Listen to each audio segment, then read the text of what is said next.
Holy moly, did we light up a conversation yesterday? I asked everyone what the department was that their GMs needed to have the most help with, and that were also the single most important business unit of the dealership. Well, you guys came up with a bunch of different answers, and I want you to know you're all right. This was sort of a trick question. Every GM is different and has a completely different skill set. Does that mean that we can assume that they are good at everything in the organization? Absolutely not. So we help GMs with whatever they need help with. One of the biggest things that we can tell our dealers and GMs is you must be honest and transparent with yourself. There are things you don't know. You've got to raise your hand and say, I need a hand with this.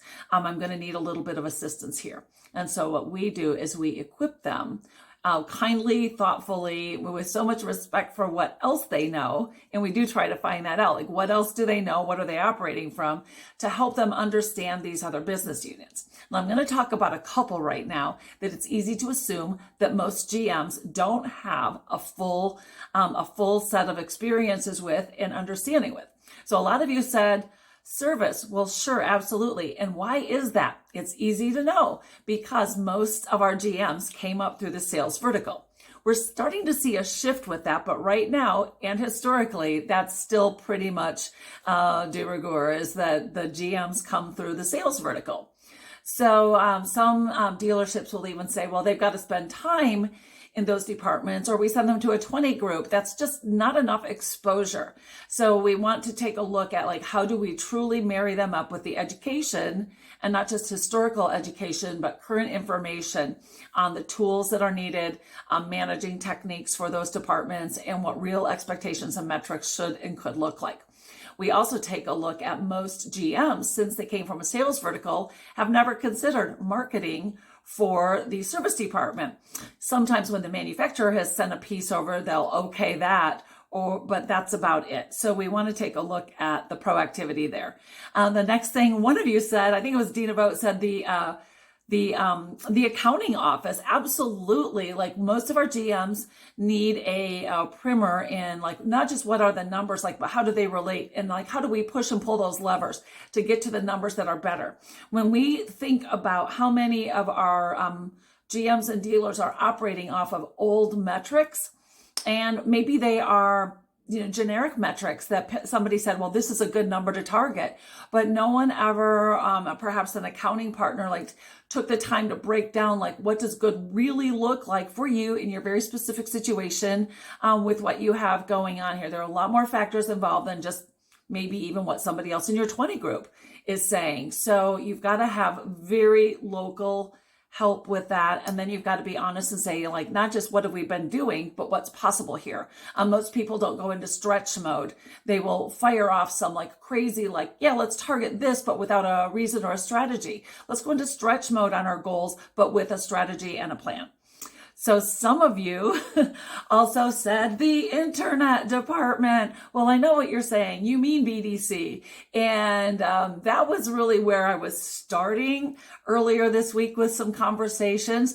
But if we had to single out a department that the GMs and dealers run the other direction from, singularly, it is the BDC and what we've called the internet department. First thing, and you've heard me on videos say this before, what in the world is an internet department? Like, we live in an internet world. So, like, this is sales or marketing, it all rolls up. So I'm hoping to help dealers abolish these singular verticals that are often overlooked, and the people leading them very frequently do not have the same level of influence and decision-making power as other managers on premises. So when we take a look at that also, you've heard me say this before, bonus points if you remember, BDC, Business Development Center. It's not like we take the phone calls.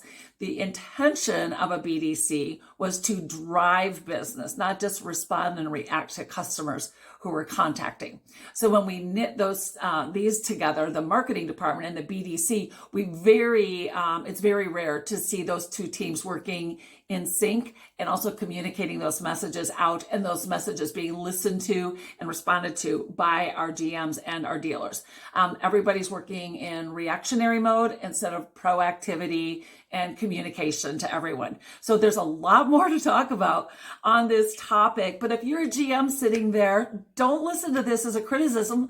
Look at this as an opportunity. You have a safe place to go to expand your knowledge. If you want to be a GM, in most cases making upwards of $250,000 a year, you got to keep your skills up. If you were out in corporate America, there's no way they would let you get by without being certified and constantly proving and improving your skills.